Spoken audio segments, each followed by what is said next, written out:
continuons la discussion dans Smart Bourse avec un point de vue épargnant. À présent, on va se demander comment protéger son patrimoine dans le contexte actuel. Alors, on ne parle pas de votre portefeuille d'actions de votre PEA, mais bien de l'ensemble de votre patrimoine. Et nous allons échanger sur le sujet avec Pascal Sévy, team manager chez Oddo BHF, banque privée. Bonjour Pascal Sévy. Bonjour Nicolas. Alors, quelques mots sur le contexte actuellement. Alors, effectivement, on a une inflation qui continue à filer. On a une guerre sur le sol européen et avec une invasion russe en Ukraine, on a une pandémie dont on pensait qu'on était sorti, où finalement on se rend compte que ça repart un petit peu, avec notamment la Chine qui reconfine beaucoup. Et ça amène quand même à se poser la question de savoir si les décisions d'investissement et les décisions patrimoniales prises avant ces chocs exogènes étaient les bonnes, et comment est-ce qu'on peut potentiellement protéger son patrimoine. Comment est-ce que vous répondez à ces inquiétudes, Pascal Sévy ? Je vais rappeler un précepte financier qui est extrêmement connu en matière de gestion de patrimoine et de gestion de portefeuille. Ça peut paraître bateau, mais c'est extrêmement important. C'est le principe de diversification. La diversification, elle peut s'appliquer en fait à tous les niveaux du patrimoine. Quand on pense structuration et enveloppe de détention, et quand on redescend en fait jusqu'au choix des véhicules qu'on va mettre dans un portefeuille et tout ce qu'on va pouvoir détenir de manière générale. Il y a des principes de base en matière de structuration patrimoniale à appliquer avant d'aller chercher peut-être des stratégies plus spécifiques ? En fait, je pense que les risques au niveau des enveloppes de détention ne sont pas toujours forcément connus. Quand on a envie de commencer à investir, un particulier voudrait investir, il a plusieurs possibilités. La plus classique, c'est d'ouvrir un compte titre en fait dans une banque et d'investir progressivement. Ce qu'il faut savoir, c'est que le cash que vous déposez sur ce compte, en fait, il est sur le bilan de la banque dans laquelle vous êtes. Et quand on est sur le bilan de la banque, on est créancier de la banque. D'accord. Donc, c'est quand même important de savoir cela. Bien sûr. En revanche, à partir du moment où on commence à investir, par exemple, on achète 100 actions LVMH, on a un titre de propriété, donc on enlève en fait ce côté créancier de la banque. D'accord. Donc oui. ça, c'est juste important pour comprendre déjà au départ le risque que l'on prend. C'est rappeler qu'on n'est pas propriétaire de son argent quand il est en cash sur le bilan d'une banque. D'accord, oui, c'est ça. On l'a prêté. On est créancier. Oui. Voilà. Et l'autre solution qui est extrêmement fréquente aussi, qui est très usitée en France, c'est le contrat d'assurance vie. Bien sûr. Là encore, on ne le sait pas toujours, mais quand on souscrit un contrat d'assurance vie, on devient créancier de la compagnie d'assurance. Donc il est évidemment très important de s'assurer de sa solidité. En général, ils sont plutôt ouverts pour donner des chiffres sur leur bilan, solidité, fonds propres. Et le courtier par lequel on passe, qui vous fait souscrire un contrat, connaît bien ces informations. Donc c'est quand même une question qui est très importante à se poser. Donc il y a un risque de contrepartie, si je comprends bien. Alors exactement. ça, on rappelle les principes même finalement de la gestion de son cash ou de son patrimoine. Comment est-ce qu'on se diversifie maintenant qu'on a compris comment ça fonctionnait ? Alors, on ne peut pas se prémunir en fait complètement de ces risques de contrepartie. En revanche, justement, on peut les diversifier. L'une des manières de faire, alors toutes les banques ne vont pas le proposer, mais certaines banques ont des filiales à l'étranger. Par exemple, on peut proposer d'ouvrir un compte dans un autre pays de l'Union européenne. Même si on y fera une gestion peut-être en euros, l'idée c'est en fait de diversifier son risque pays. Peut-être plus accessible. Donc un compte dans une banque européenne pour le coup, un compte, alors ça peut être compte classique. Exactement, un compte classique, mais dans un autre pays de l'Union. D'accord. Maintenant, l'autre solution qui est peut-être un peu plus facile à mettre en œuvre et qui est quand même assez fréquente aujourd'hui en France, c'est d'ouvrir un contrat d'assurance vie luxembourgeois. Alors c'est tout à fait possible, légal, officiel de le faire. Le Luxembourg, ça fait peur, mais non, c'est légal. Complètement, c'est complètement légal. Donc on ouvre un contrat en fait au Luxembourg. Le Luxembourg est beaucoup plus protecteur en fait en matière de protection au niveau des contrats d'assurance vie, en matière de sécurité des contrats d'assurance vie. Typiquement, on va être le premier créancier, on a un créancier de premier rang en tant que souscripteur d'un contrat au Luxembourg, ce qui n'est pas le cas en France. Je précise en cette période de déclaration fiscale qu'il y a une obligation déclarative à partir du moment où on a un compte à l'étranger ou un contrat à l'étranger. Donc il faut bien le déclarer, c'est très facile à faire, mais il ne faut surtout pas l'oublier. Et ça permet déjà de diversifier un peu en fait son risque pays. Alors là, on parle de compte courant ou d'assurance vie. On n'a pas encore parlé de choix d'allocation, de biens sur lesquels on a envie d'investir. C'est encore un autre niveau de diversification. C'est un deuxième niveau de diversification. En fait, là, on descend d'un cran. Donc, on a structuré le patrimoine. Maintenant, on descend d'un cran. Quand on crée un portefeuille, il y a vraiment possibilité de faire de la diversification de nouveau à tous les étages. Le premier, le plus simple, c'est de diversifier ses classes d'actifs. On peut s'imaginer que dans certaines périodes de marché, les actions, les obligations, les matières premières ne vont pas forcément fonctionner dans le même sens. Donc là, c'est une manière de mutualiser un peu son risque, de diversifier aussi au niveau des classes d'actifs.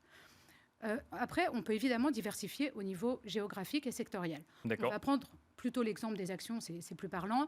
Typiquement, je construis mon portefeuille, je vais aller acheter des valeurs européennes en euros, des valeurs américaines en dollars, des valeurs sur le marché suisse que je vais détenir en francs suisses, peut être le cas du Royaume-Uni, de certaines devises scandinaves. L'idée ici, c'est d'aller de nouveau chercher une diversification géographique. Et c'est intéressant aussi d'avoir une diversification en devises qui en découle. Bien sûr. Parce que les devises aussi peuvent vraiment apporter beaucoup de performance, comme détruire aussi de la performance. Alors certains vont couvrir. Nous, on conseille quand on achète des actions de ne pas le faire, parce que ça fait partie de l'investissement que nous avons privilégié. Alors, moi, j'ai quand même envie de vous répondre qu'en mars 2020, quand il y a une pandémie à l'échelle mondiale, finalement, quelle que soit la zone géographique ou la devise, tout le monde était corrélé de la même façon. C'est un risque à prendre également, ça, pour le coup. Le concept de corrélation, il est très, très compliqué à appréhender. Et c'est clair qu'en période de grand stress, franchement, tout baisse en même temps, tout remonte en même temps. Mais on va quand même essayer d'aller réfléchir à qu'est-ce qu'on peut ajouter, en fait, comme stratégie pour essayer de se prémunir un peu de cette corrélation massive quand elle a lieu, notamment dans des périodes de grand stress. Il y a plusieurs possibilités de le faire. On peut soit aller chercher des actifs qui peuvent être décorrélés un peu de ces classes d'actifs plus traditionnelles que sont les actions et les obligations. D'accord. On peut aller acheter de la protection, je vais l'expliquer, investir dans des produits qui sont protégés en cours de vie ou à maturité. D'accord. Et la troisième manière de faire, en fait, même si c'est soumis aux aléas économiques malgré tout, c'est d'aller chercher des investissements qui ne vont pas être soumis à la volatilité quotidienne qu'on peut observer sur les marchés taux, sur les marchés actions. Alors, on peut peut-être commencer par détailler un petit peu ce que c'est que les actifs décorrélés des classes d'actifs traditionnelles. On parle de quoi, là, pour le coup? Alors, les plus connus, ce sont les fonds alternatifs, les fameux hedge funds. D'accord. Si on prend, il y a plein de stratégies possibles. Une qui peut être plus parlante, c'est la stratégie long-short. Le gérant va en fait aller acheter des actions, comme nous on le ferait, sur le marché, mais lui peut faire ce qu'on appelle de la vente à découvert sur un titre. Donc si le titre baisse, il est gagnant. Et ça, c'est une manière en fait de se décorréler un peu, puisque quelque part, vous gagnez dans un environnement baissier comme dans un environnement haussier. Il y a d'autres stratégies qui sont un peu plus décorrélées aussi, mais toutes les stratégies des fonds alternatifs ne sont pas complètement décorrélées. Et la réalité depuis la crise des subprimes, c'est que en fait, c'est moins vrai aujourd'hui. Les fonds alternatifs n'ont pas des décorrélations aussi fortes avec les classes d'actifs traditionnelles et restent un peu réservés à une clientèle plutôt sophistiquée. Donc l'autre solution qu'on aime bien aussi mettre en avant, c'est un actif contracyclique par excellence qui est l'or. Bien sûr, oui. La valeur refuge. Ouais. Valeur refuge par excellence, parfait dans des périodes de très forte inflation ou de très forte déflation ou dans des crises géopolitiques. Certains ont envie d'avoir son petit lingot dans un coffre, c'est leur choix. Sinon, on peut investir virtuellement. Enfin, comme on investirait dans une action, on peut acheter de l'or papier aussi qu'on met dans son portefeuille. Mais cet actif contracyclique permet justement, de manière générale dans le portefeuille, de le décorréler un petit peu des classes d'actifs traditionnelles. Alors, vous nous avez parlé également d'actifs qui offrent de la protection en cours de vie ou à maturité. Alors, qu'est-ce que c'est ça pour le coup? Alors, il y en a un qui est très simple et très connu. C'est le Fonds général en euros des compagnies d'assurance. D'accord. Donc, certaines compagnies, la majorité des compagnies françaises, on va dire en tout cas, proposent d'investir dans un outil qu'elles gèrent, qui s'appelle le Fonds général en euros. C'est intéressant parce qu'il est garanti en capital au quotidien. Ce que ça veut dire, c'est que quel que soit le moment où vous voulez récupérer votre argent, il ne peut pas être moindre par rapport à ce que vous avez mis au départ. Donc le rendement n'est pas garanti, mais le capital investi est garanti, si la compagnie va bien de nouveau. Mais normalement, tout va bien. On le précise. Voilà. Mais là, c'est un actif qui est intéressant quand on est justement dans ces périodes un peu complexes ou qu'on a une dépense certaine prévue dans le futur. On aime bien utiliser en fait cet outil-là. Donc ça, c'est le Fonds général en euros. Il y a un autre produit financier qui est peut-être un petit peu moins connu, mais qui permet aussi de se protéger plutôt à maturité cette fois. C'est ce qu'on appelle les produits structurés. D'accord. Oui. Donc, je vais vous donner un exemple parce que produits structurés peuvent prendre des dizaines et des dizaines de formes différentes parce qu'on peut choisir l'émetteur, le sous-jacent, la maturité, la devise, etc. Si on prend l'exemple, vous dites demain, vous achetez un produit sur 5 ans indexé sur l'Eurostock 50. Chaque année, vous observez le niveau de l'indice à la date anniversaire. Si vous êtes positif, vous sortez, récupérez votre capital, disons avec un coupon de 5%. On fait cette même observation jusqu'à maturité.